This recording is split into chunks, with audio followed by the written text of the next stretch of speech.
All right, Leo Cannell here with today's Seven Figures Club podcast. And on today's show, we've got an amazing guest. I guess I actually probably should have got your last name here, but we have Cody, who's one of the most unique real estate investors that I've ever seen, and he's got an amazing story. Cody's story, he's a father of three. He started his career about 19 years ago as a flooring salesman, and motivated by his desire to provide an extraordinary life for his family, he found a backdoor into the real estate development business. So this isn't fix and flips necessarily.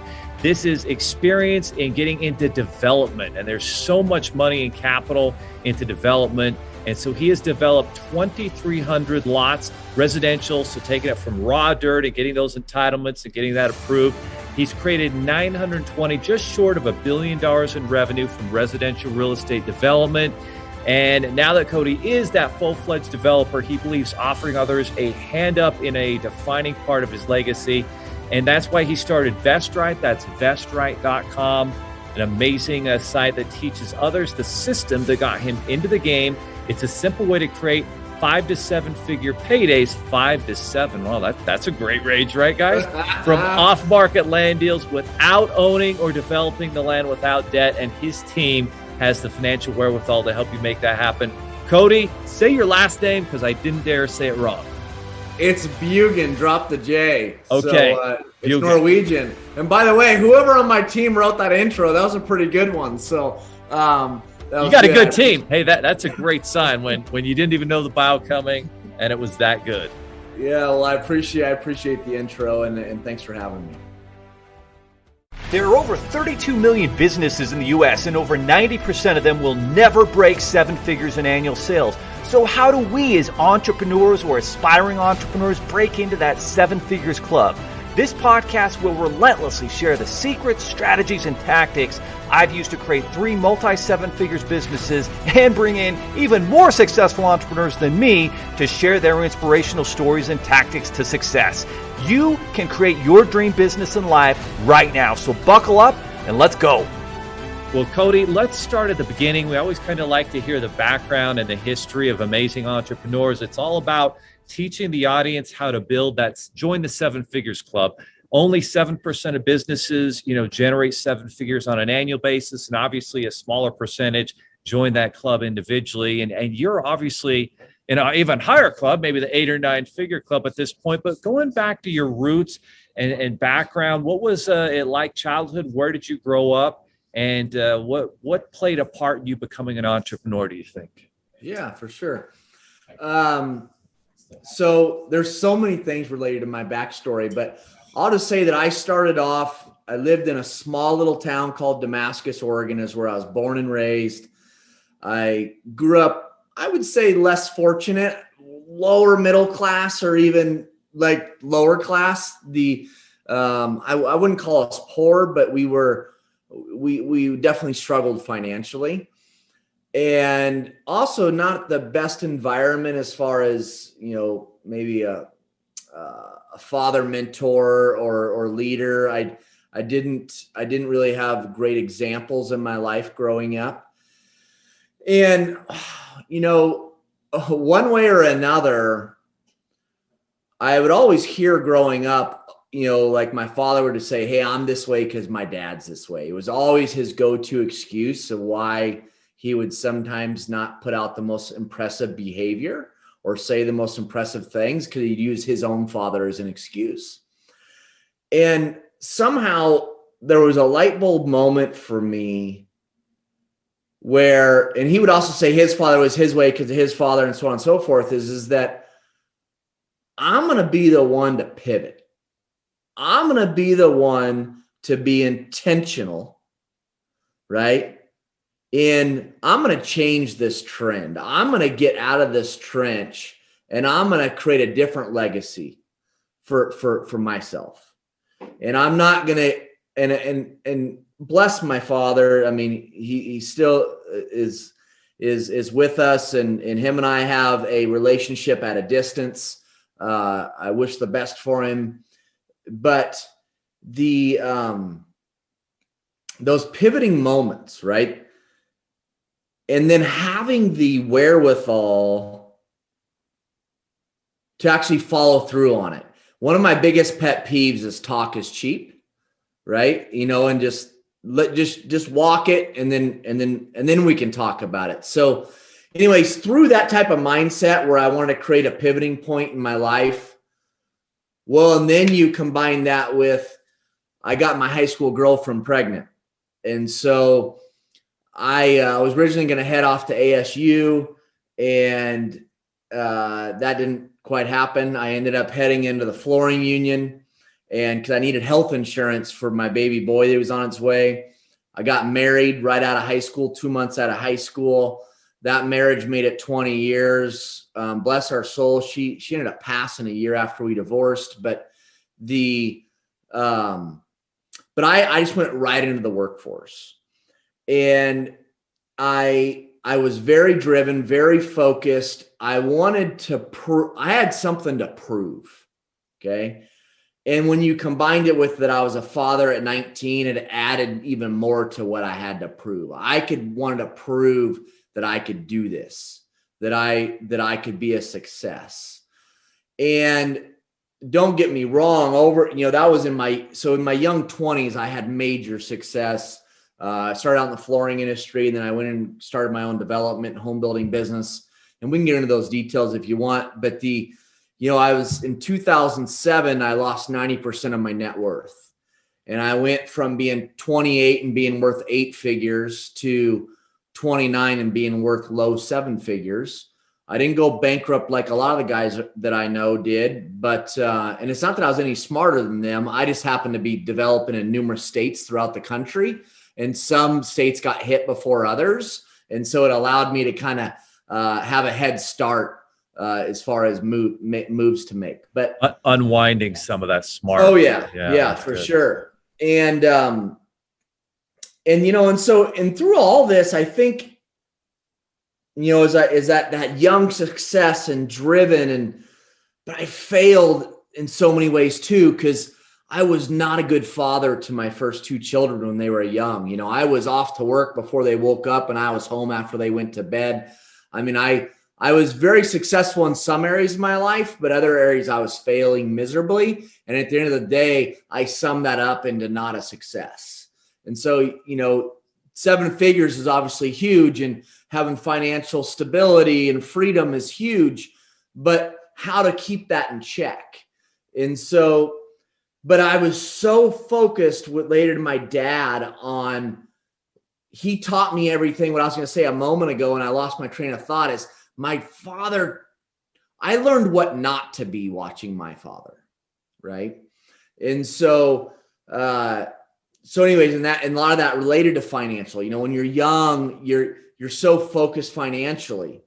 I'm at a point now in my life where almost the more I focus on giving and sharing and impact, the money is actually just a result of having my focus be there. And it's funny how that transitions often through people's lives. Is I didn't get that 20 years ago. I didn't understand that.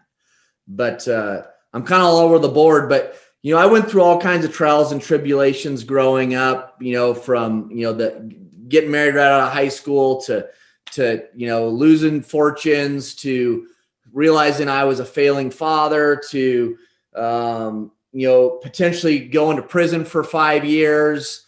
Related to something that I ended up, I came out of it innocent, but I still was in criminal court for 2 years. Just all these things. We got to look at these trials and tribulations as opportunities to grow. One of my biggest pet peeves is people that go through trials and tribulations, and I'm supposed to feel sorry for them on the other side of it. And because they have a victim mentality, don't get me wrong, there's lots of victims out there. But to me, we get put through these things. The Lord puts us through these challenges, not to hurt us, but to help us. And now that's easier to say right now in a great moment, but if we can get to a point where we're almost celebrating being sculpted into becoming that much better, right? That our armor's getting that much thicker. We're that much more ready for battle, right? So you trying to rock my boat today is going to be much harder than trying to rock my boat 20 years ago. And so, but through all that, I've just had lots of discoveries. The one story I want to tell you really quick that has probably impacted my life the most up to this point. And that is, I went through a time where most of my life, I was a control freak. I tried to control everything. And I heard a sermon at church, and it was, just because you believe doesn't mean you have faith. Okay. Let me say that again. Just because you believe doesn't mean you have faith. That believing and faith are two different things. And we can relate that to my spiritual life, or we can really relate that to anything in life. And so I have this slogan I go by today, and I'm actually having t-shirts made right now for Vest. I love it. That say believe, action, faith. Yes. Okay. Whatever it is you're wanting to accomplish or achieve, or whatever it is, you want to be a part of your legacy, or you first got to believe it's possible. Next, you got to take the action steps to actually bring it to life. But the third and final step is you got to have the faith to realize you don't control all elements. I have my 101 meat and potatoes way of saying that each morning, get up, hoe your field, but the vegetation that's growing is not up to you. It's really not. You can plant the seed, you can work the field, but there's so many elements that are outside your control, and you've got to figure out how to find peace with that, in that faith. Because once I figured that out, and that was middle of 2016, it forever changed my life. I had this peace come over me that is priceless. Now, I get away from that peace all the time because I'm human and I try to control things. But when I recenter in the fact of believe, action, faith, it frees me up to really accomplish that much more, because I'm not getting in my own way of trying to control everything. So you kind of focus on controlling what you can control, and then let the chips fall where they may. And we can live with those results as long as we did what we could to control it. And let's talk about that, because you already had a lot of adversity, a lot of trials early on. And now you've got these dreams of going to college, ASU, and getting to that next level, that next step. And then at the time, and guys that are, some of the younger audience, maybe not the growing up in today's world, where entrepreneurs sometimes drop out of school and have awesome success. Like, that wasn't typical, I think, when you and I were growing up. And so if you didn't go to college, like, everyone was going to tell you, oh, you're going to be a failure, you're not going to succeed. And so you're now, young father to be, just getting out of high school, and now you're getting into kind of a blue collar business, but you're driven. And why do you think you succeeded? And not only that, I think there's a big difference that people that go to college kind of miss out on taking risks and learning. And how much did you keep learning? Because I think you look like someone that was learning a lot, and probably learned a lot more than those kids that went to college. Yeah. Most of my education has come from the trenches, right? It's education in getting my hands dirty. I've just really started embracing personal development really in the last 2 years, which is one of the inspirations of why I have Vest Right today. But I just learned through grinding, right? I learned through, if I was to go back into my 20s and you were to talk to people in my life that had an influence on me, that I was around them, and you were to say, who asked you more questions than anybody to a point where he drove you freaking nuts, they more than likely would say Cody Bjugan. And so I learned through experience, and I learned through endless questions to people that I respected or I trusted, right? Or that I saw was having success in an area where I wanted it. So, at the end of the day, I was hungry. I wanted it. I had work ethic. I was committed to being consistent. I was consistent in consistently filling my funnel. I was never expecting for it to happen overnight. Okay, I think where the real money is made is in the follow-up and the follow-through, in the consistency, right? Another big word for me is being resourceful. You're not going to find all the answers anywhere. you can go collect all kinds of great information from all different types of great places. But at the end of the day, you still got to take personal responsibility to be resourceful and connect the dots. 100%. And I was definitely gifted with that understanding of you just weren't going to stop me, man. I was going and going and going. And I was committed to changing the legacy within my family. I was committed to it. I had a mission for it, and I wasn't giving up. And I would fail left and right. And we've all heard those stories before from many guys that have had success, but there's so much truth to it. I was not giving up, and I believed in myself. So what was the first step though, when you went from worker to business owner, where maybe you started as a worker, or did you go right ahead into business for yourself? What was that process like with the flooring? So what happened is when I got my high school girlfriend pregnant, I graduated. I went into the flooring union for only 3 months because I needed that health insurance, right? So after 3 months, you get the health insurance. Got my baby boy paid for. And then from there, I went to work for a private company, and it was a private company, a small little local company, but they loved my excitement. They loved my fire. And it was a small little company, but I believed in the potential. I knew, because being in the union in a bigger business, I saw some of the opportunities that this company could accomplish. And I found an owner that believed in me. He loved my passion. He loved my energy. And here's the reality. At that age, I had nothing to risk, right? I had nothing holding me back. And I think those are some of the times, especially for those young men or women that don't have a baby or a wife at home like I did, like take that season of your life and get after it and grind it, because you don't run the risk of sacrificing your spouse at home or your child at home. I unfortunately made those sacrifices, and I don't believe in regrets, but those are some things that held me back from true success, in my opinion, because I was a well-rounded, all-rounded man success. But anyways, so I got into that flooring industry, that with that private small company. They allowed me to bloom. I was very much compensated on performance. Right. I didn't go in for some high salary. And I think back then I bought my first house for $82,000. And I think I was making around $2,000 a month or something like that. And by the time I left there, that business, I was there for 5 years, and I went from just low man on totem pole to being the president of running that business. Okay.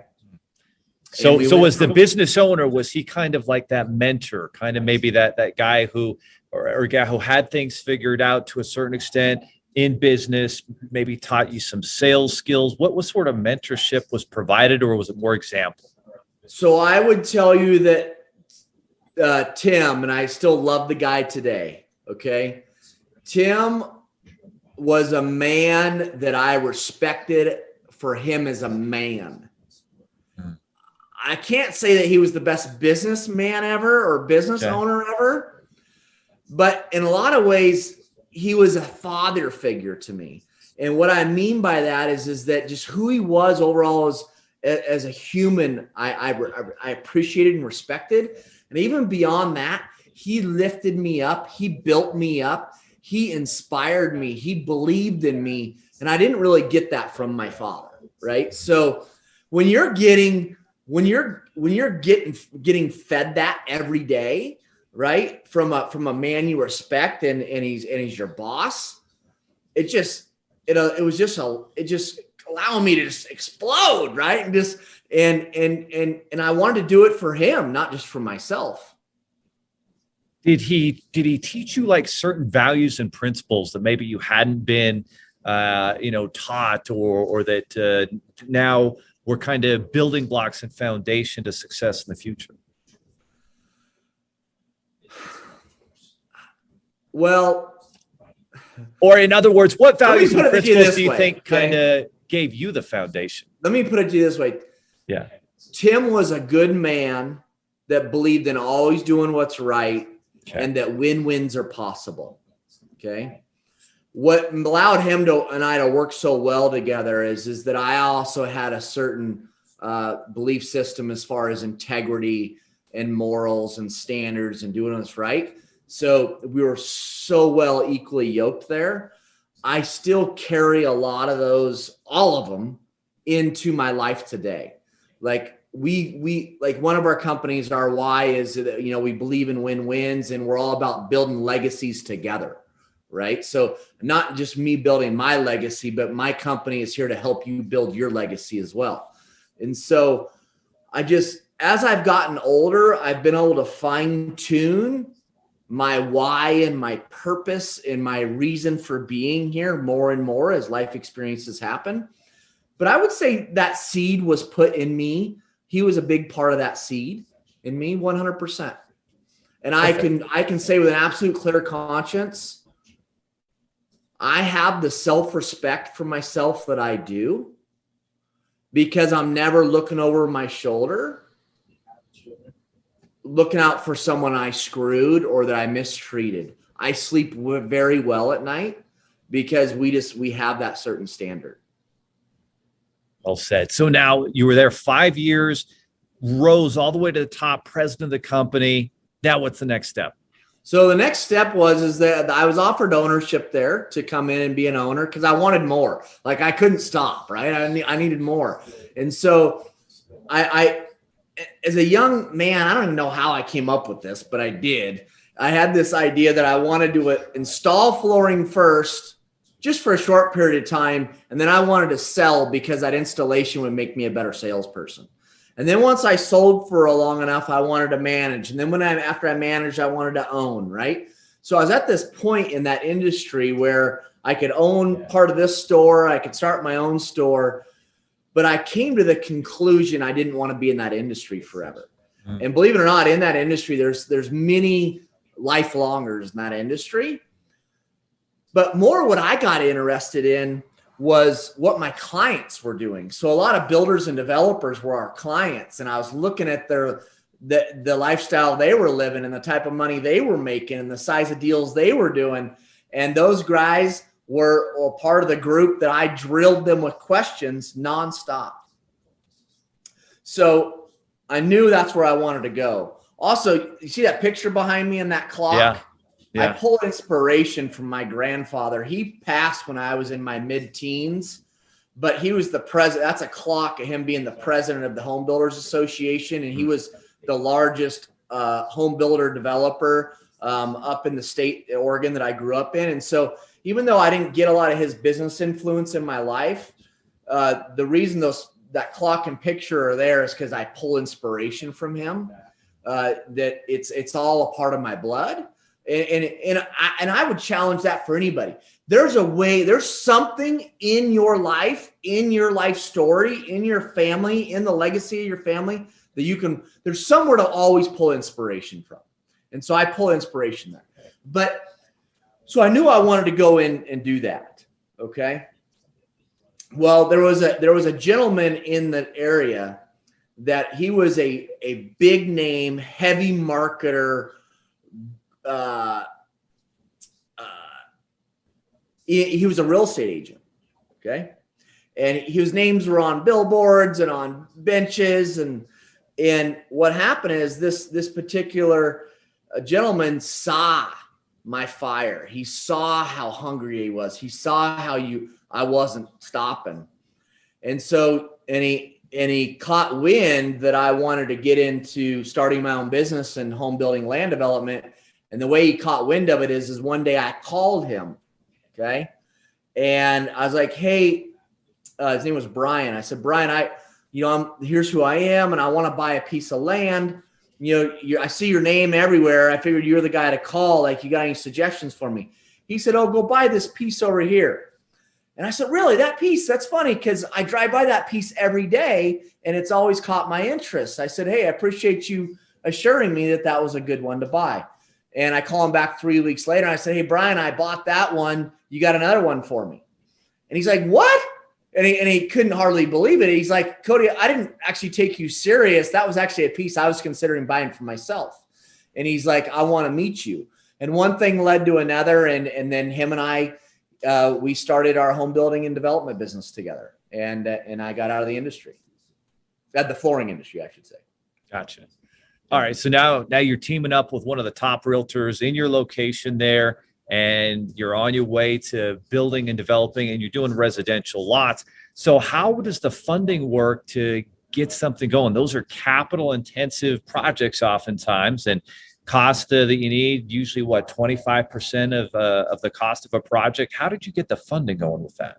So how we really got going there in the beginning, which is a big part of what we teach today, is how to get your foot into the game, because it's not just getting into how to buy land. It's getting into how to find land, analyze land, and put structure deals correctly in the land space, but specifically land that has development potential. Because I would like to just say we help people figure out how to make 7-figure paydays, but I got to be conservative in what we market. So that's why if I say 5 to 7, right? But we teach these, the reason those paydays have such huge opportunity is because the land has development potential. Okay. So what we did there in the beginning is we started going and finding these deals and putting these deals together. We don't do it now how we did it back then at all, just through technology and efficiencies. But one of the first deals we put together, we signed a contract for putting the deal together and bringing it to this developer. We had very little cash in that deal at all, like so minimal I can't even remember. And they agreed to pay us 7 figures for putting the deal together. Okay. Well, of course, I was all giddy. I had never seen that kind of money before, and even my partner was giddy. And so they retraded us right before paying us because they saw how excited we were, right? They saw how motivated and I don't want to say we weren't desperate, but we didn't play our cards well on that one. I'll put it that way. If that was to happen today, that they wouldn't have renegotiated that price. But it's just, you bring so much value by finding these off-market deals and knowing what to look for, right? Utilities and offsite improvements and overlays and wetlands and steep slopes and zoning and comp plans and reason. Like, there's all these boxes, and it intimidates majority of people. And that's why, because they don't even know where to start. Or, I think for the most part, people know there's a lot of money in land, especially in land development, but they just don't know the first place where to get started. And I had a little bit of a leg up in the beginning because there was no education out there in this space, in that my partner at the time had just enough knowledge to kind of get us off the starting line. And then from there, I just learned a lot through just the hard knocks of being in the trenches. And eventually we built up enough capital where we became a developer ourselves and a home builder and this, that, and the other. But it wasn't that way in the beginning. So what's the main difference between working with a piece of land that's listed by a realtor, it's there, versus finding that off-market deal and, structuring, a purchase price with a seller who wasn't necessarily thinking or actually selling, but it's off market? So what's the big difference there? Yeah. Well, the big difference is, a few things. One, there's a good chance by the time it hits the market, guys like myself have already looked at it. Okay. So when it hits the market, it's usually overpriced or there's something wrong with it. Because me and my team, it's already gone through our filter. Okay. So here's what we find with listed properties in the development space. 99.99999% of real estate agents know nothing about how land deals work in the development world. They don't know how to price them. They don't know how to structure them. They don't know if they're developable. They don't know what to look for. It's why we've actually created a course for brokers as well, or agents. And so what happens is Billy Bob calls him and says, hey, I want to sell my property for whatever. And the agent's more likely says, okay. And so it gets listed for 30% too much or 50% too much. But now you're fighting an uphill battle because this agent who's supposed to be an expert, a professional, has created artificial expectations with that seller. Okay. So we don't deal with those battles. Or in the rare occasion that something is listed that's priced right, often it's got hair on it. There's challenges that make it undevelopable or not cost effective developable. And then there's the very rare chance that a piece actually is developable, is priced right. And now I'm standing in line with 15 other guys to buy it. And it turns into a bidding battle. And I'm just not interested in playing that game. Perfect. So that makes a lot of sense why you want to find the off market. You're going to get a much better deal. You're not going to have to waste time. And then you can kind of do your own due diligence to make sure, there's no issues. What are some of those issues that you run into in terms of, engineering, or you're not going to get the approvals for entitlements or whatever you need? Like, what are some of the things that you should be looking out for? And then after we get that, then we need to talk about how the audience can work with VestRight, because let's be honest, working with the expert is much better than trying to recreate the wheel. So, I can just rattle off many of things, but first off, you got to start with zoning. How's the property zoned? We hear stories all the time.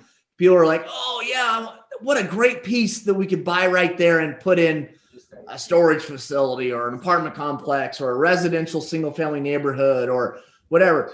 And they don't even take into consideration that property has a designated zoning, right? What's it zoned to be? What is the city planned out to be done with that property?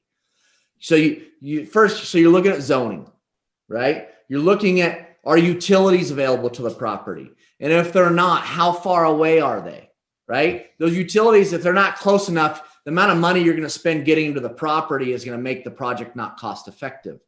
Is there any environmental challenges with the property, any wetlands, any steep slopes, any, protective waterways or whatever it may be? Is there, well, here's a one that catches people often. Can the utilities, so great, there's utilities right in front of the property. We're good to go. Well, the problem is the property actually slopes away from the street. And so now you can't gravity feed sewer into the main sanitary line that's in the frontage. It's just, I go on and on and on about the different boxes you have to check to make sure a piece is actually developable. And if it is developable, is it cost effective to develop? Because we run into deals nonstop that are developable. The problem is just not a cost effective piece to develop. So, and we get into all that. And that's why our course is 8 weeks, and it's, modules and homework and live Q&A calls weekly. And there's a lot there to consume. But once you get your arms around it, it becomes second nature. And we're so excited because, VestRight is fairly new. It started in 2019, and it's not a get rich quick scheme. It's not, when we show paydays where I go and I put, I've shown numerous paydays where I show the check and all that. Right. And these are deals that I'm making 7 figures on, and I'm doing simultaneous closes. I'm not actually taking out debt or putting up the capital needed to actually close on the land with my own money. I'm doing simultaneous closes where I'm using my buyer's money to pay the seller. I'm making my scrape out of the middle, and I can go on story after story after story on pieces that I didn't develop myself, where I made 7-figure returns through that strategy. All right. And so, but don't pretend, don't hear what I'm telling you and go out and pretend to try to do it. You more than likely, I won't guarantee it, but you will more than likely fail, and you will probably lose some money doing it. You got to have the education to play in this game. No question. I was going to use some other adjectives to describe that, but yeah, you don't want to make that mistake. It's too expensive. No. It makes it difficult to rebound. Just learn from the expert, be their number one student, And so speaking of that, how can someone be your number one student at Vestrite? What is the process? Because, my partner and I are going to probably want to look at it. And I know the rest of the audience is listening. Yeah. Well, I just want to say, I appreciate you and present me this opportunity to share how you get connected with us. And before I tell you that, I want to tell you that, so it's not a get rich quick scheme. Just in the last couple of weeks, I've had the privilege of interviewing 3-4 students that have had 6-figure paydays already, 6-figure returns based upon going through our course.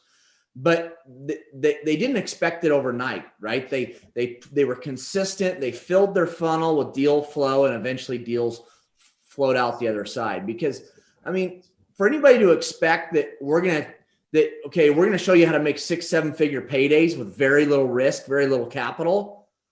If you want to get with us expecting that it's going to happen overnight, I'll just tell you right now, it won't. And that we're the wrong program for you, because we're not going to make those types of promises.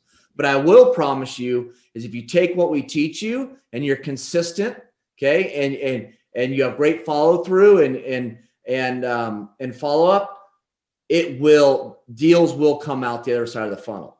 So if you go, we actually we created this free report that we're sharing with specific audiences.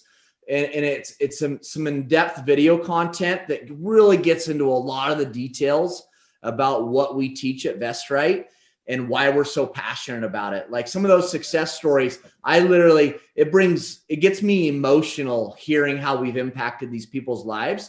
Our tagline is transforming lives through real estate. And being a part of your life, being able to share what I've learned over the last 20 years and I've grinded to do, it's just as much a part of my legacy as it is your legacy. So, me having the opportunity to be a part of your journey, your path, truly means the world to me. So if they go to vestrite.com/7figures, there's going to be a free report there that they get access to, and some video content and a PDF. Where you're going to get a ton of great information. Let me put it this way: in just those videos and that free report kind of ebook we put together, you're going to learn more about what I do and how I do it than I knew by a long shot when I first started doing it in 2002. Guys, this is fascinating stuff. So Vestrite, that's VEST. Right, RIGHT.com/7figures, just a digit 7 in figures. He's got the free report. He's got free information to give you the information about learning about how to make land, real estate deals. And the best part about it, the financing part is the most difficult. Well, it's not, I guess but at the beginning, I think a lot of us feel like, you need so much money and capital to make these deals happen. But really what you need an expert like yourself, like your team in your corner. And then you need that base knowledge. And to know that there's a resource where you can work together with you and your team is just, it's priceless. It's unbelievable the opportunities we have. And guys, go to vestrite.com/7figures. Just an amazing opportunity. Yeah. And I'll end with saying this. In our course, we teach you 5 exit strategies. And none of those 5 exit strategies involve you going out and getting any type of acquisition and development loan. And the way that's possible is if you're going to go do land deals in the development world, don't ever agree or structure a deal that you're going to close on the land prior to having all the approvals in place. And that if I'm going to pay development prices, I got to make sure it's developable, and it's not developable until all the approvals are in place. So we do a 90-day due diligence, and we usually don't close for about a year after that.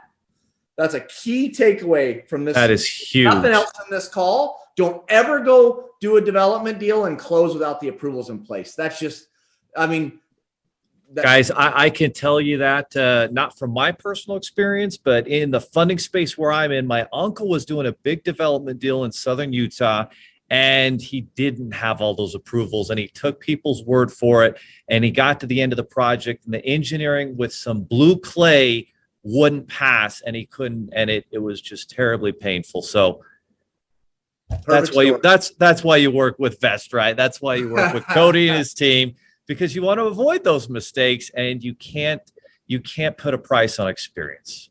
Yes.